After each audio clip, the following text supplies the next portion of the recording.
السلام علیکم ورحمۃ اللہ۔ الحمد للہ رب العالمین والصلاة والسلام علی سید الانبیاء والمرسلین وعلی آلہ وصحبہ واہل بیتہ اجمعین، اما بعد، اعوذ باللہ من الشیطان الرجیم، بسم اللہ الرحمن الرحیم۔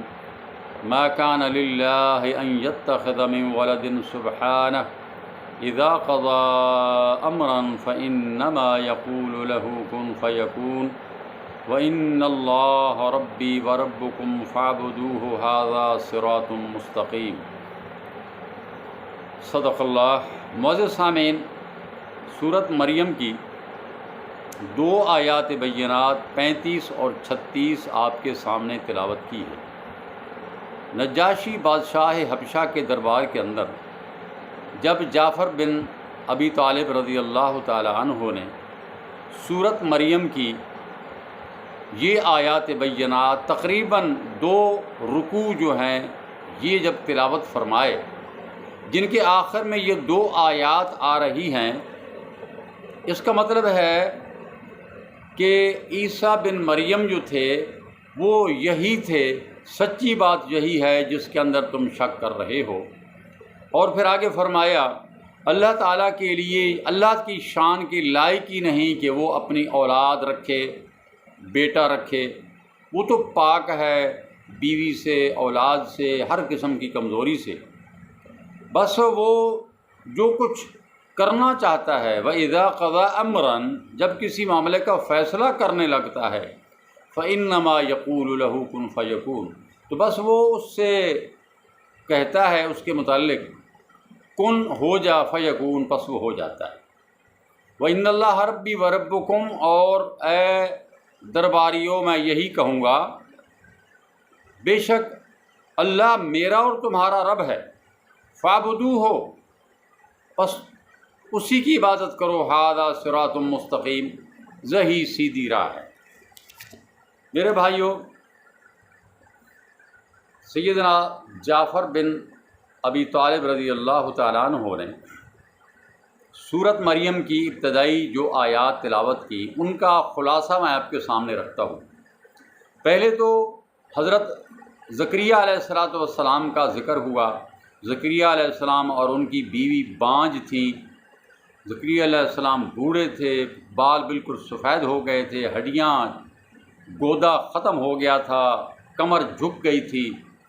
لیکن اللہ تعالیٰ کی رحمت سے مایوس نہیں تھے، رب سے دعا مانگتے ہیں۔ جب مریم کے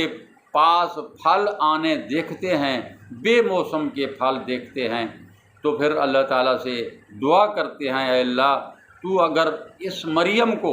بے موسم کے پھل بھیج سکتا ہے تو مجھے بھی اس عمر میں بیٹا عطا کر سکتا ہے۔ پھر اللہ جل شانہ نے ان کو خوشخبری دی یحییٰ علیہ السلام کی، خود اللہ تعالیٰ نے نام مقرر فرمایا۔ اس کے بعد پھر اللہ جل شانہ نے سیدہ مریم اور ان کی گھرانے کا ذکر فرمایا، عیسیٰ علیہ السلام کا، سیدہ مریم کے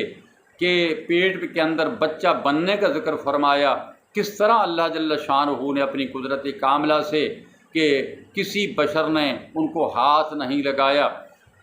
اللہ ایک اور مقام پہ فرماتا ہے کہ آدم کا اور حوا کا بنانا، پیدا کرنا اگر مشکل ہوتا تو میرے لیے وہ مشکل ہوتا، تو جس طرح میں نے آدم کو بغیر ماں باپ کے بنایا اور حوا کو بغیر ماں کے بنایا، پیدا کیا، تو میں اس بات پر قدرت رکھتا ہوں کہ عیسیٰ علیہ السلام کو بغیر باپ کے مریم کے بطن سے میں پیدا کر سکتا ہوں۔ اور پھر آخر میں جعفر بن ابی طالب رضی اللہ تعالیٰ عنہ نے ان آیات کی تلاوت کی، اور ان آیات کے اندر آخر میں یہی بات آتی ہے کہ دیکھ لو، یہ جو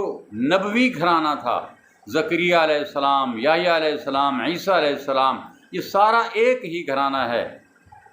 عیسیٰ علیہ السلام اور یحییٰ علیہ السلام آپس میں خالہ زاد بھائی تھے، اور سیدہ مریم جو تھیں وہ ان کو حضرت زکریا علیہ السلام نے اپنی کفالت میں لیا تھا،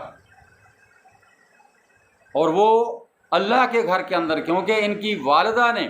مریم کی والدہ نے اللہ تعالیٰ سے منت مانی تھی، نظر مانی تھی کہ اللہ میرے پیٹ کے اندر جو بچہ ہے میں اس کو تیری راہ کے اندر، تیرے دین کے لیے، تیرے گھر کی خدمت کے لیے میں اس کو آزاد کروں گی۔ تو قدرتی بات ہے اللہ تعالیٰ نے بیٹا نہ دیا، بیٹی مریم دے دی، تو مریم کو ہی قبول کر لیا اللہ تعالیٰ نے۔ یہ ہر وقت اللہ تعالیٰ کے گھر بیت المقدس مسجد اقصیٰ کے اندر رہتی تھی، ایک جگہ ان کی مقرر تھی رہنے کی، وہاں پر بس یہ اللہ تعالیٰ کے ذکر اذکار کرتی تھی، بیت اللہ کی، بیت المقدس کی صفائی وغیرہ یہ سارا کام وہ سر انجام دیا کرتی تھی۔ تو ان کے حجرہ کے اندر بے موسم کے پھل آ جایا کرتے تھے۔ زکریا علیہ السلام جب جاتے دیکھتے، پوچھتے یہ پھل کدھر سے آ گئے، انا کہاں سے آ گئے، تو وہ کہتی یہ ہوا من عند اللہ، یہ اللہ کی طرف سے آتے ہیں۔ تو اب نجاشی کے سامنے جب یہ ساری باتیں واضح کر دی گئیں تو نجاشی کی آنکھوں سے آنسو چلتے رہے، اور جتنے وہ درباری بیٹھے تھے سب کی سب آنکھیں ان کی تر ہوئی اور ان کے آنسو گرتے رہے، حتیٰ کہ ان کے سامنے پڑے ہوئی کتابیں، صحیفے وہ گیلے ہو گئے، اور نجاشی کا جو ہے وہ چہرہ اور داڑھی ان کی تر ہو گئی آنسوؤں سے۔ جب جعفر بن ابی طالب رضی اللہ تعالی عنہ نے اللہ تعالیٰ کی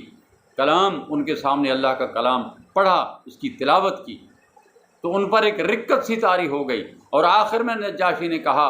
کہ یہ وہی کلام ہے جو کلام عیسیٰ علیہ السلام پڑھا کرتے تھے، جہاں سے عیسیٰ علیہ السلام کلام جہاں سے آئی تھی ان کے پاس یہ وہیں سے یہ کلام آئی ہے۔ اور نیچے سے ایک تنکا اٹھایا اور کہنے لگے سب درباریوں کو سن لو، جو کچھ انہوں نے بیان کیا ہے اس کے اندر ایک اس تنکا کے برابر بھی کوئی کمی بیشی نہیں ہے، بالکل عیسیٰ علیہ السلام حقیقت میں یہی کچھ تھے جو انہوں نے بیان کر دیا ہے۔ اللہ سے دعا ہے اللہ ہم سب کو قرآن کو سمجھنے کی توفیق عطا فرمائے۔ میرے بھائیوں، قرآن نور ہے، قرآن ہدایت کا سرچشمہ ہے، قرآن کتاب انقلاب ہے، اس سے اپنی جو ہے تلاوت میں اضافہ کیا کریں، اس کو پڑھیں، اس کے معانی کو سمجھیں، یہ انسان کے اندر بہت بڑا انقلاب برپا کر دیتا ہے۔ اللہ سے دعا ہے اللہ ہم سب کو عمل کی توفیق بخشے، آمین۔ وما علیہ الا البلاغ، وآخر دعوانا الحمد للہ رب العالمین۔